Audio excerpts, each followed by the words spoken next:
Hi ಎಲ್ಲರೂ ಹೇಗಿದ್ದೀರಾ? Hope ಚೆನ್ನಾಗಿದ್ದೀರಾ ಅನ್ಕೊಂತೀನಿ. ಇವತ್ತು ನನ್ನ ಮಗ ಟ್ಯೂಷನಿಂದ ಬರೋ ಅಷ್ಟರಲ್ಲಿ ಏನಾದ್ರು ಮಾಡು ಮಮ್ಮಿ ಸ್ನ್ಯಾಕ್ಸ್ ಥರ ಅಂತ ಹೇಳ್ದ.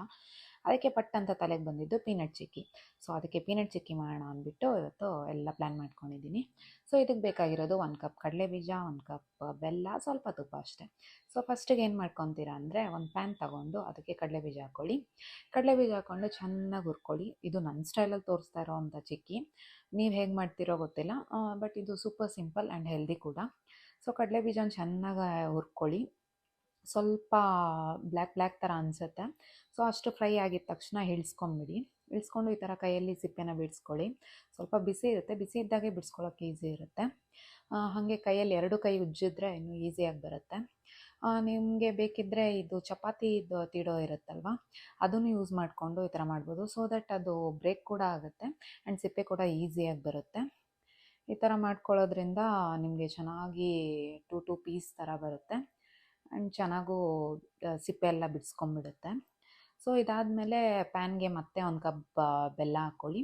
ಬೆಲ್ಲ ಹಾಕ್ಕೊಂಡು ನಿಮಗೆ ಸ್ವಲ್ಪ ನೀರು ಬೇಕು ಅಂದರೆ ಹಾಕ್ಕೊಳ್ಳಿ. ನೀರು ಹಾಕ್ಕೊಳ್ಳಿ ಸೊ ದಟ್ ಪಾಕ ಚೆನ್ನಾಗಿ ಬರುತ್ತೆ. ಸೊ ನಿಮ್ಮ ಪಾಕ ಹೆಂಗೆ ಬರುತ್ತೆ ಅಂತ ಗೊತ್ತಾಗಬೇಕು ಅಂದರೆ ಅದು ಚೆನ್ನಾಗಿ ಕುದಿ ಬರಲಿ. ಕುದಿ ಬಂದಿದ ತಕ್ಷಣ 1 ಕಪ್ಪಲ್ಲಿ ನೀರು ತಗೊಳ್ಳಿ. ನೀರು ತಗೊಂಡು ಸ್ವಲ್ಪ ಪಾಕನ ಹಾಕ್ಕೊಳ್ಳಿ. ಪಾಕ ಹಾಕ್ಕೊಂಡಾಗ ನಿಮಗೆ ಅದು ಕೈಯಲ್ಲಿ ಮುಟ್ಟಿದಾಗ ಫುಲ್ಲು ಸ್ಟಿಕ್ಕಿ ಅನಿಸ್ಬೇಕು. ಈ ಕನ್ಸಿಸ್ಟೆನ್ಸಿ ಬಂದಿದ ತಕ್ಷಣ ಏನು ಮಾಡ್ತೀರ ಅಂದರೆ ಆ ಕಡಲೆಬೀಜ ಎಲ್ಲ ಸಿಪ್ಪೆಲ್ಲ ಬಿಡಿಸಿಟ್ಕೊಂಡಿರ್ತೀರಲ್ವ, ಅದನ್ನು ಹಾಕ್ಕೊಂಡು ಚೆನ್ನಾಗಿ ಮಿಕ್ಸ್ ಮಾಡ್ಕೊಳ್ಳಿ. ಸೊ ಅದು ಮಿಕ್ಸ್ ಮಾಡಿದ ತಕ್ಷಣ ಒಂದು ಪ್ಲೇಟಿಗೆ ತುಪ್ಪ ಸವರಿರೋಂಥ ನಾನು ಬಟರ್ ಪೇಪರ್ ತೊಗೊಂಡಿದ್ದೀನಿ. ಆ ಬಟರ್ ಪೇಪರ್ ಮೇಲೆ ಹಾಕ್ಕೊಂಡು ಚೆನ್ನಾಗಿ ಸ್ಪ್ರೆಡ್ ಮಾಡ್ಕೊಳ್ತಾ ಇದ್ದೀನಿ. ಸ್ಪ್ರೆಡ್ ಮಾಡಿಕೊಂಡು ನಿಮ್ಗೆ ಯಾವ ಶೇಪ್ ಬೇಕೋ ಆ ಶೇಪಲ್ಲಿ ಕಟ್ ಮಾಡ್ಕೊಳ್ಳಿ. ಬಿಸಿ ಇದ್ದಾಗೆ ಕಟ್ ಮಾಡ್ಕೊಳ್ಳಿ ಸೊ ದಟ್ ಈಸಿಯಾಗಿ ಕಟ್ ಮಾಡ್ಬೋದು. ಇನ್ನು ಬಿಸಿ ಆರಿದ ಮೇಲೆ ಕಟ್ ಮಾಡ್ತೀನಿ ಅಂದರೆ ಸ್ವಲ್ಪ ಕಷ್ಟ ಆಗ್ಬೋದು ನಿಮಗೆ, ಸ್ವಲ್ಪ ಹಾರ್ಡಾಗಿರುತ್ತಲ್ವ. ಸೊ ನಾನು ಈ ಥರ ಎಲ್ಲ ಶೇಪ್ ಮಾಡಿಕೊಂಡು ಕಟ್ ಮಾಡಿಕೊಂಡು ಒಂದು 1/2 ಅವರ್ ಫ್ರಿಜ್ಜಲ್ಲಿಟ್ಟೆ. ನೀವು ಬೇಕಿದ್ರೆ ಆಚೆನೇ ಇಟ್ಕೊಳ್ಳಿ. ನಾನು ಫ್ರಿಜ್ಜಲ್ಲಿಟ್ಟೆ ಸೊ ದಟ್ ಬೇಗ ಕೂಲ್ ಆಗುತ್ತೆ ಆ್ಯಂಡ್ ಬೇಗ ಸೆಟ್ ಆಗುತ್ತೆ ಅಂತ. ಸೊ 1/2 ಅವರ್ ಆದಮೇಲೆ ತೆಗೆದು ಟೇಸ್ಟ್ ನೋಡೋಣ ಅಂತ ತೆಗೆದೆ. ಸೂಪರಾಗಿ ಬಂದಿತ್ತು.